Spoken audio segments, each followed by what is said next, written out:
Want to design a magazine cover that looks professional in just a few minutes? Today, I'll show you how to create an eye-catching magazine cover using Canva. No design experience needed.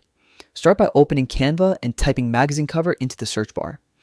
You'll see tons of ready-made templates, or you can choose a blank canvas if you want to start from scratch. Templates are great because they give you a professional layout instantly, and all you have to do is personalize it. Next, it's time to make it yours.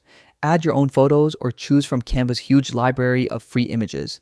Customize the text with bold headlines, fun subheadings, and your own unique style.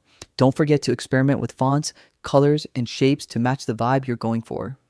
You can drag, resize, or rotate elements until everything looks perfect. Once your design is exactly how you want it, it's time to save your masterpiece. Canva lets you download your magazine cover as a PDF, PNG, or JPG, making it easy to share online or even print. And that's it.